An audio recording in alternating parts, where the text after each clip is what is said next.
जय श्री श्याम दोस्तों, स्वागत है आपका हमारे YouTube चैनल सुनीता श्याम दीवानी में। दोस्तों, आज मैं आपको एक लालची बहू की कहानी सुनाने जा रही हूँ, जिससे घर के सदस्य और बच्चे बहुत कुछ सीख सकते हैं और अपने जीवन को सही तरीके से जीने की एक अच्छी शिक्षा ले सकते हैं। तो आइए शुरू करते हैं। एक बार की बात है, एक छोटे से शहर में एक परिवार रहता था, जिसमें रमेश और उसकी माँ बेहद खुशी से अपना जीवन व्यतीत कर रहे थे। रमेश ऑटो चलाता था और उससे जो भी आमदनी होती थी, माँ बेटा खुशी खुशी उससे गुजारा करते थे। एक दिन उसकी मौसी रमेश के घर आई। उसने रमेश की माँ से रमेश की शादी के बारे में बात की, जिससे सुनकर माँ बहुत खुश हो गई। अब रमेश के लिए एक अच्छी लड़की की तलाश शुरू होती है। कुछ ही दिनों में रमेश की मौसी को रूपा नाम की एक लड़की मिलती है, जो देखने में बेहद खूबसूरत थी। रमेश को भी रूपा बहुत पसंद आई और दोनों ने शादी कर ली। शादी के बाद कुछ दिन बेहद खुशी से बीते, लेकिन रमेश और उसकी माँ को रूपा के बारे में यह नहीं पता था कि रूपा कितनी लालची लड़की है। रूपा ने शादी के कुछ दिनों बाद ही अपने रंग दिखाना शुरू कर दिया था। वह महीने में कई बार किटी पार्टी जैसे समारोह में जाने लगी, जिसके लिए रूपा हर पार्टी में नए कपड़े और कीमती जेवर पहनती थी। जब रूपा के नए गहने और कपड़े खत्म हो जाते थे, तब रूपा अपने पति की कमाई से नए कपड़े और गहने खरीद लेती थी, जिससे रमेश के घर में झगड़ा शुरू हो गया था। कई बार ऐसा होता कि महीने का राशन लाने के लिए जो भी पैसे होते थे, उन पैसों से रूपा अपने लिए कपड़े और गहने खरीद लेती थी। एक दिन रमेश ने कहा, रूपा, अपने नए कपड़े और गहने खरीदने में इतना पैसा बर्बाद करने का क्या फायदा है? आपको सोचना चाहिए कि अपने पति की इतनी कमाई नहीं है। यह सुनकर रूपा गुस्से से लाल हो गई और रमेश से कहने लगी, तुम हमेशा मुझसे कहते रहते हो, कभी भी तुम ज्यादा कमाने के बारे में नहीं सोचते। यदि तुम ज्यादा ऑटो रिक्शा चलाते तो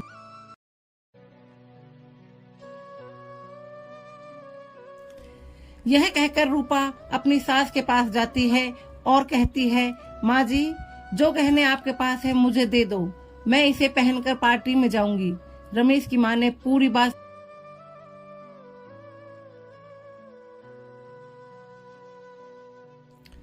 लेकिन तुम मुझसे गहने मांग रही हो। रूपा ने कहा, तुम गहनों का क्या करोगी, मुझे दे दो। अंत में रमेश की माँ ने भी अपने सारे गहने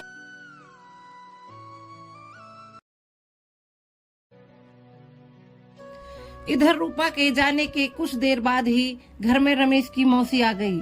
उसने रमेश की माँ से रूपा के बारे में पूछा तो माँ ने रूपा के बारे में सारी बातें बताई। रमेश की मौसी घर का सारा राशन और सामान अपने घर ले गई और थोड़ी देर में अपने सारे गहने और नए कपड़े ले आई। गहने और कपड़े लाकर उन चीजों को घर की अलमारी में और कुछ को रसोई में रख दिया और अपने घर जाने लगी। जाते समय रूपा की सास से कहा कि जब रूपा घर आएगी तो ये जेवर देखकर तुमसे कुछ पूछेगी, तुम उसका अच्छे से उत्तर देना। उसके कुछ ही समय बाद रूपा किटी पार्टी से घर आई और अपनी अलमारी में नए गहने देखकर बहुत खुश हुई। लेकिन शाम को जब रूपा रसोई में खाना बनाने गई तो उन्हें फिर से राशन के डिब्बे में नए गहने मिले, जिसे पाके रूपा की खुशी का कोई ठिकाना नहीं था। लेकिन जब रूपा ने किचन में राशन की तलाश की तो उसे कुछ नहीं मिला, जिससे वह बहुत परेशान हो गई और अपनी सास के पास गई और पूछा कि माँ जी, किचन का राशन आज कहाँ गया? तब सास ने कहा कि बहू, आपको गहने और कपड़े सबसे ज्यादा पसंद हैं, इसलिए आज मैंने घर का सारा राशन और सामान बेचकर आपके लिए नए गहने और कपड़े खरीद लाई। अब आप इसे पहन सकती हो और पार्टी में जा सकती हो। यह सुनकर रूपा ने कहा कि ठीक है, मगर खाने के बिना मैं गहने और कपड़ों का क्या करूंगी? तो सास ने फिर से जवाब दिया कि अब खाना खाने की क्या जरूरत, तुम्हें अपनी सबसे प्यारी चीज मिल गई है, तुम्हें इसमें खुशी होनी चाहिए। यह सुनकर रूपा को अपनी हरकत पर पछतावा होने लगा। तभी रमेश की मौसी भी आ गई। उन्होंने यह भी कहा कि यह सब मैंने आपको समझाने के लिए किया है कि केवल ये नए कपड़े और आभूषण जरूरी नहीं है। इसके अलावा दुनिया में भी बहुत कुछ होता है, और अगर आपको नए गहने और कपड़े पहनने का इतना ही शौक है तो आप खुद क्यों नहीं कमाती हो और उन पैसों से ये सारी चीजें खरीद लेती हो। सारी बातें सुनने के बाद रूपा को अब सब कुछ समझ में आ गया और अब से उसने फिर कभी ऐसा नहीं किया और अपने पति के कमाए हुए पैसे में खुशी खुशी रहने लगी। तो दोस्तों, आज की इस लालची बहू की कहानी से हमें यही शिक्षा मिलती है कि हमें कभी भी फिजूल की खर्चे नहीं करनी चाहिए। इसके साथ ही हमें जो जरूरी चीजें हैं उसमें ज्यादा ध्यान देना चाहिए। पहले के जमाने के लोग कहे गए हैं कि जितनी भी बड़ी चादर है उतना ही पांव फैलाना चाहिए, यानी जितनी कमाई है उतना ही खर्च करना चाहिए। इससे ज्यादा करेंगे तो हमारे लिए नुकसान ही होगा।